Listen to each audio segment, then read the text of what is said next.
Micah chapter 5, verse 2.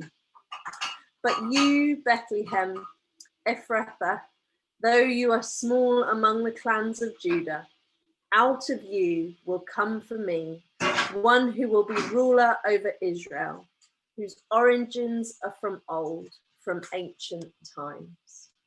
Dan. Thanks, Catherine. Morning, everyone. So let's begin our story, our second of our Advent stories today.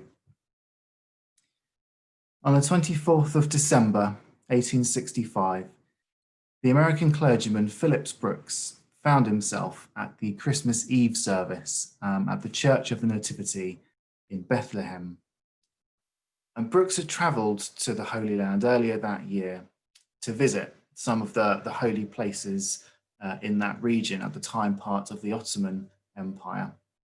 And the most recent item on his itinerary was the 6-mile journey on horseback from Jerusalem to Davidstown, to Bethlehem. Still just a small village even then. And at 6'4" and 300 pounds, Brooks was a giant among men. You could not help but draw respect and awe from the people he met in his life. But that imposing figure also contained a big heart. For Brooks was a man given wholly to the love of Jesus, to the love of his fellow men and women, and he was a strong proponent of justice and fairness. You see, Brooks had been a supporter of the Northern cause during the American Civil War, which had literally ended a few months before, because he was a fearsome opponent of the institution of slavery in that nation and all over the world, over which that conflict had been fought. And in fact, amongst all the priesthood and clergy of Philadelphia where he lived, it had been Brooks who had been chosen to give the eulogy at the Philadelphia memorial service for Abraham Lincoln when the procession passed through that city, which was a great honor, and there were many who could have been chosen. And now, 5,700 miles away, in tiny Bethlehem, Brooks rode past the fields where local tradition held was the very spot where the shepherds were when they were given the wondrous message by the angel. And at the service to usher in Christmas Day, within the church built over the traditional site of the Nativity itself, Phillips Brooks was struck by the beauty and the simplicity of this place. This was where something incredible had happened so long before, and the significance of this was washing over him and infusing him with such a sense of wonder and humility that it would never quite leave him. The service lasted from 10 p.m. to 3 a.m., and I imagine Brooks stayed for the duration. And upon his return to the United States, to his Church of the Holy Trinity in Philadelphia, Brooks must have really held on to that experience that had so moved him in Bethlehem. For several years later, he wrote a poem for his church to try and convey some of what he had felt at that service 3 years prior. And that poem was O Little Town of Bethlehem. And soon afterward, he asked the church organist, a guy called Lewis Redner, to add it to music so that the children of the church could sing it as part of their Christmas program. Now, here in the UK, we actually sing it to a different tune, one taken by the composer Ralph Vaughan Williams, and he added it to his own music in 1906 in the format that we know today and we just sang from. But irrespective of the tune to which we might sing that carol, it is, of course, the words that Brooks put to paper to try and convey the significance, but also the stillness, the smallness and humility of the place where the Messiah had come into this world. And that is what we will be exploring this morning in the second of our Advent series as we unpack another Christmas carol and how it reveals to us on this occasion of Jesus, the humble King. Now, the carol itself, in the form that we know it, takes us through several different elements of the nativity narrative, kind of bit by bit. There's 4 different elements we can pick out of it, one for each verse. And I imagine this was probably the intention of Brooks all along, to kind of have it told as a story of his experience. And the opening verse is all about place, location, setting. The opening verse is the scene of the story. O little town of Bethlehem, how still we see thee lie. Above thy deep and dreamless sleep, the silent stars go by. Yet in thy dark streets shineth the everlasting light. The hopes and fears of all the years are met in thee tonight. Now, the word Bethlehem means house of bread in Hebrew, and this would seem rather fitting, since the countryside surrounding Bethlehem at the time was known for being very good for growing crops and raising livestock. It was a fertile land. If we go back to the bit in Micah's prophecy that we just read from in 5:2, he refers to the place as Bethlehem Ephrathah, which is not a word you hear every day when talking about Bethlehem. And it sounds incredibly sophisticated and grand, but Ephrathah simply means fertile. So to the Jews, the place was known as, I guess, the house of bread in fertile lands. Maybe not quite in that order, but you get the idea. And so right away we have this name, these words that point to Bethlehem as being the source of plenty, of nourishment, the house of bread in land that produces in abundance. And beyond the name itself, there's also this use of the word little. Now, Bethlehem was certainly a small place and had been since long before Jesus came along. Again, if we were to look at the Micah 5 passage, he makes reference to Bethlehem being small.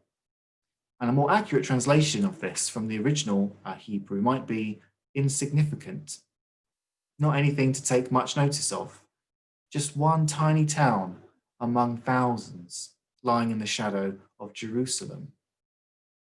Such would have been the way it was viewed throughout much of its history. But, as the diminutive Jedi Master Yoda once said, size matters not, before lifting an enormous spaceship out of a swamp in front of a dumbfounded Luke Skywalker. But, pop culture references aside, being perceived as small and insignificant just doesn't register with God. After all, David, held by many to have been the greatest of Israel's kings, was the smallest of Jesse's sons, and initially looked over by his fathers and brothers when the prophet Samuel had come to find the new king. And he asked them, "Are you sure there isn't anyone else?" Because David, of course, had been left out in the fields to tend the sheep. And who can forget David's later defeat of the Philistine Goliath using his smarts rather than his strength? And where was David born? Ah, yes, that's right, Bethlehem, which would come to be known as David's town. Little Bethlehem was the place from where that great line of Israel's kings would arise. And that, of course, is why Joseph and a pregnant Mary will have to make their journey there for the census, Joseph being a descendant of David. It's almost like the whole thing had been planned from the very beginning. It seems God never intended to use some mighty, shining, wondrous city of the age to be the stage on which his son would come into the world in human form, because that runs counter to the character of the humble king. Little Bethlehem, though you are small among the clans of Judah, out of you will come for me one who will be ruler over Israel. And of course, its very name, House of Bread, has unique significance in the context of Jesus. In John 6, after he has fed the 5,000, He explains to his disciples that he is the bread of life. It's not physical nourishment that he has come to satisfy, but nourishment of the soul and the spirit. Little Bethlehem, definitely not chosen by accident. And there is then the reference to Bethlehem's stillness, being in deep and dreamless sleep as the stars silently move in their courses overhead. And no doubt this kind of comes from Brooks's first-hand experience of the village and the quiet humility he experienced within it, imagining what it must have been like for Mary and Joseph as they entered Bethlehem all that time ago. And we get this imagery that Bethlehem, crucial though it is to the big story, it is just one element among many countless elements in God's grand plan of all the prophecies that will culminate in Jesus. For all that time since David, right up to the moment where Jesus is born, this humble little village and all the people who live there have been going about their lives as the narrative of God's rescue plan for creation played out around it. It was not always directly involved, and the stars continued to go by and history marched on. Events continued to unfold around it. But life would continue until one day Bethlehem would once again take center stage in God's plans. And in its dark streets, which back in the year zero would have been extremely dark, remember there's no light pollution back here, no street lamps to illuminate the small hours.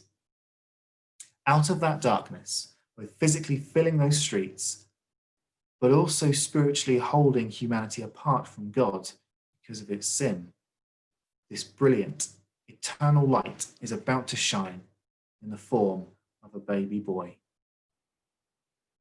And again, there is this acknowledgement from Brooks that this moment, this birth, is the culmination of centuries, millennia, of both excitement, but also trepidation that has dwelt at the heart of the Jewish nation.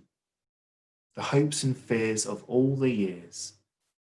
The prophecies told by people like Micah would have been known to the Jews, of how God is going to save them from their oppressors and deliver them into glory. All of that comes to a head tonight with this child. But it's not going to be quite what they expected. And we'll get to that in just a moment. And so, on to the second verse. We go from the where to the who, to the people and beings present at this event. For Christ is born of Mary and gathers all above. While mortals sleep, the angels keep their watch of wondering love. O morning stars together proclaim the holy birth, and praises sing to God the King, and peace to men on earth. It is a crucial thing to be emphasized, obvious though it may be to many of us, that Jesus was physically born into this world as a human being, and he was born through another human being. Of all the ways that the creator God of the universe chosen to come into this world, all the different methods he could have opted for, I'm certain he can make some pretty spectacular entrances, like, you know, an AC/DC or Iron Maiden concert opening look as nasty and as silly as a broken whoopee cushion. God instead opted the messiest, and from what I am told, painful methods to enter into this world. For Christ was born of Mary. A woman gave birth to a baby. How incredibly mundane. That's how everyone does it. Exactly, God says. For what could be more appropriate than for my son's entry to this world to be in the same way as the very people I am sending him to save? If this rescue plan is going to work, it's got to be done properly, messy, ground level, hands dirty. Because I, the Lord, am quite invested in this plan for my children.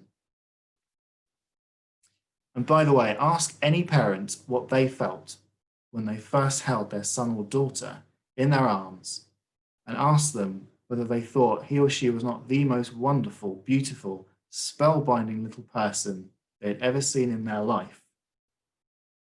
It may have been a hard slog. Mums, I apologise if I'm not quite doing justice to what you went through, but I'm pretty sure you'd say it was worth it. At least I imagine that's what my parents said when they first saw me. As to my dear brother and sister, I imagine it was more like, yeah, they're pretty cool, but not quite a shine on the first one. And while this is about to happen, while the rest of Bethlehem and the world continues to slumber, both literally and figuratively, the hosts of heaven eagerly await what must have been in excruciating anticipation for what was about to happen. The angels keeping their watch of wondering love. Sounds very seen and attentive and calm. But I like to imagine it was a barely contained excitement. They knew it was going to happen. They'd known for a long time, I expect.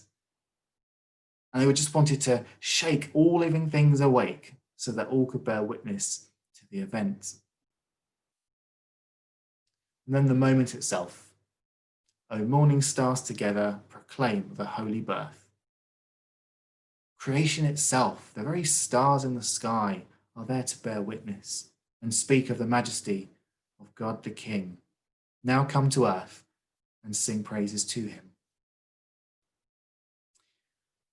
But the message that God declares to the world through this child is not the one, certainly, that the Jews were expecting, though they would not yet know it, as Jesus is still just a baby. The hopes and fears of all the years that are now personified in not the great warrior king atop his mighty steed who had come to bring wrath and ruin to the Romans and to free Israel through conquest. The message is peace to men on earth. The Lord's rescue plan will not be brought about by force, but through love. Not through some blood-spattered uprising led by some kind of divine soldier. It will begin with the miraculous birth of a baby boy in a grotty little cave where local animals shelter for the night. And the account continues in the third verse as we move from the who to the how. How silently, the wondrous gift is given. So God imparts to human hearts the blessings of his heaven. No ear may hear his coming, but in this world of sin, where meek souls will receive him still, dear Christ enters in. To be clear, when Brooks is talking about Jesus' entry into this world as being silent, he doesn't mean that there was no noise when it happened. Again, parents, please correct me if I'm wrong, but I've heard a fair amount of anecdotal evidence over the years that would suggest childbirth is actually quite loud. Whether that be the cries of the newborn infant taking its first breaths, or the mother roaring, "You did this to me," to the father. Except in this case, of course, Joseph could say, "Actually, Mary, I think you'll find I'm blameless in this scenario." But that's in addition, in Jesus' case, to the various farmyard sounds that would have been elsewhere in the cave. A silent birth? I don't think so. The silently, how silently, is making reference to the fact that this birth, the birth of a king, don't forget, is happening without the ecstatic proclamations and trumpet fanfares of a royal court, as would have occurred with the son or daughter being born of someone like Caesar Augustus or King Herod. Barely anyone would have known what was happening. Not even those in Bethlehem largely would have been aware, save perhaps for the innkeeper he might have gleaned, or those staying in guest rooms that were nearest to the animal shelter. Of course, as we know, the heavenly hosts would have been very well aware about the imminent news they were to share with some shepherds in the nearby fields. But at this hour, nobody else really would have known. A fitting entrance, then, for a humble king. And the verse continues by stating, in case it weren't obvious by now, that this child, this embodiment of God himself, having now been given to humankind, has set the ball rolling on the grand plan of grace and reconciliation. The blessings of heaven are come to earth, and the hearts of God's children, who have been separated from him for such a long time, will now have the chance to witness his salvation in the flesh, in physical form. No ear may hear his coming. We are reminded that this salvation will not be accompanied by peals of thunder, holy lightning, the sound of 1,000 instruments. It will be in the small places, the quiet moments, where Jesus will move amongst those who want to take that step with him. Just as the Lord spoke to Elijah, not in the wind, not in the earthquake or the fire, but in the gentle whisper, as written in 1 Kings 19, so too may Jesus choose to meet us in stillness and solitude. But in this world of sin, where meek souls will receive him still, the dear Christ enters in. So in the same way that Jesus did not come into the world as a tempest from the heavens for all to see and fall to their knees before in terrified wonder, neither is it necessary that we should make a lot of noise and fanfare as we go about living our life in his name. Physical strength and popularity and authoritativeness amongst our fellow human beings, things which are held in such high regard in this world, they're not the qualities that our God is looking for, and nor is he especially impressed by them. In this world where all are under the cloud of sin, no matter how perfect they think they are, it is the meek, something that crucially must never be confused with weakness. It is the meek who will be blessed, for they will inherit the earth. And Jesus himself says this in Matthew 5:5. Meekness is to be quiet, gentle, and submissive. A voice of humility, not a vainglorious bellow. If someone spends all their time bragging about their earthly achievements, how do they ever expect to hear the soft, still voice of the humble King? It is the souls of the meek who will be able to hear him. And this salvation, this incomparable gift, will not be forced upon anyone. Submission is not a demand from God. This isn't some oath of allegiance that the people would have sworn to Caesar or Herod on penalty of punishment were they to deny them. God extends to us an invitation, one that has no expiry date and has no hidden clauses. We've often likened God to being the perfect gentleman who does not impose upon us, but simply says, I'll wait for you. I'll be waiting, and I'll always be waiting for you with open arms. But don't hold out until the right moment, when you think you've got your life in order. If we wait until we believe we are perfect in God's sight, then it will never happen. So jump immediately. Come before him just as you are, and his grace will have you covered. And lastly, from the where to the who, we go from the how to the bit which holds it all together, the why. O Holy Child of Bethlehem, descend to us, we pray. Cast out our sin and enter in, be born to us today. We hear the Christmas angels, the great glad tidings tell. O come to us, abide with us, our Lord, Emmanuel. This is what it's all been for. The eons of prophecy, from Moses through to Revelation, the hopes and fears of generations, the promises that God has made to his people. The Holy Child is born, descended from on high, and he has come to reconcile us with his Creator. Isaiah in chapter 7:14 prophesied that a virgin will conceive, and bear a son, and shall call his name Emmanuel.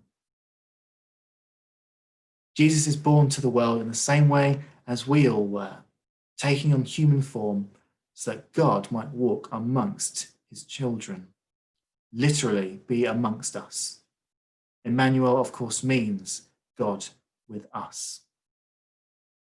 And his purpose, to cast out sin, all of our sin, just to remove it from the equation by taking it upon himself.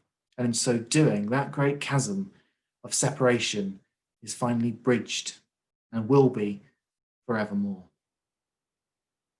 The events of that first Christmas are one of the keystone chapters of the greatest love story in history.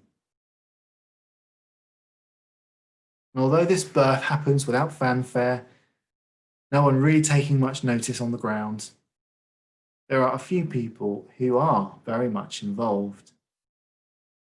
When the angel appears to the shepherds in the nearby fields and tells them of great glad tidings, they are suddenly joined by, as it says in Luke 2:13, a great company of the heavenly host who start singing and praising God and filling the skies.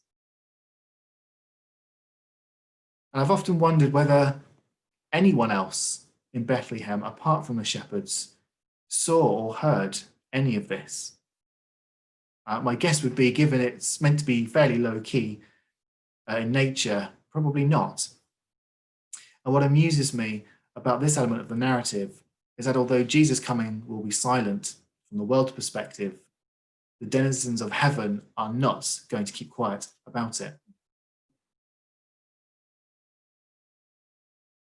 And so it occurs to me that Phillips Brooks must have had quite the spiritual experience at that service on Christmas Eve 1865, given how much we have been able to take out of his poetic words of wonder. That is, it is in the small and the still and the humble where so often people have the most profound encounters with Jesus. It is in the small, still moments and places that God often moves most powerfully. I think this then seems to be the message Brooks tried to communicate through his poem and ultimately the carol we know today. That the most significant event in human history up until that point would take place and had always intended to take place in the humblest of circumstances. A very human birth in a cave full of livestock to a young woman, barely a teenager, in a small village lying in the shadow of mighty Jerusalem, an insignificant little town called Bethlehem. And I think you'd agree that there was no better place on all the earth to have welcomed in the humble king.